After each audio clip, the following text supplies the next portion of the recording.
I'm really proud to introduce Tommy Schnumacher. Thank you so much for joining us today to talk about your book, Makeup Tips from Auschwitz. Thank you. My pleasure. What inspired you to write the book about your relationship with your mother? I worked at a radio station in Montreal, and Gord Sinclair, he was the news director. And during the commercial breaks, I would always tell him stories, unusual stories about my mom and the things that she did. And he said, Tommy, one of these days, you're going to have to write a book about these stories. And that's precisely what I did. So in the very beginning of the book, your mom is very much related, and you bring forward the information about the star Elizabeth Taylor. Yes. Because you related your mom to looking like Elizabeth Yes. Taylor. See, there's a picture, the sort of faded one, the grayish one, is from the Gazette, Montreal Gazette. That's a picture of Elizabeth Taylor. And this picture is a picture of mom. Right. So there is definitely a resemblance. In this other picture, you see mom, right? She's wearing the dark coat, Elizabeth Taylor, the white coat. But you know what happened when I wrote this book? I picked up, like, this was a newspaper clipping, Elizabeth Taylor in the white coat. So what was under the clipping? I lifted up the clipping, and what did I see? Me, as a kid. I was with mom in the store, and they took that picture, and when she was trying to find ways to see where she looked like Elizabeth Taylor, she covered me up with the picture of Liz. Of course, your mom, in the beginning of the book, she is older. She is getting to the experience and starting to experience dementia. That is brought up very early. Right. And it's also brought up very early in the book that she, like, you saw her tattoo and she told you what it meant. Yeah, so I found out very early on about what Auschwitz was, because I asked, how come I don't have my friends have grandparents and I don't? So she explained that all to me. Not all the stories deal with your mom in them. For example, a story that doesn't is definitely the one about Yoko Ono and John Lennon. I heard that John Lennon is coming to Montreal with Yoko Ono for the bed-in.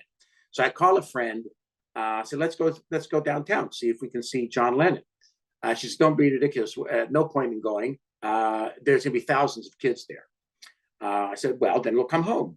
Let's give it a shot. So I was armed with a fake press pass, a little set of crayons, because I knew that Yoko's daughter, Kyoko, was there. So we get to the Queen Elizabeth Hotel in downtown Montreal, and we've heard on the radio that they're on the 17th floor. So my friend wants to press the button 17. I said, no, press 18. We go to the 18th floor, go down the stairs, see some commotion there in front of one of the rooms. We go over to these rooms, 1738 and 1742. I remember it to this day. And the door opens, and Yoko answers the door. And as she's opening the door, a security guard has his hand on the back of my neck. He's about to throw us out.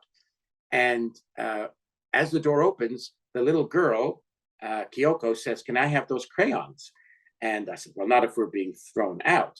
And Yoko says, nobody's being thrown out. These are our friends. Would you like to come in? She invites us in. She says, do you want to meet John? You can imagine what that's like for, the teenager, like a Beatle maniac.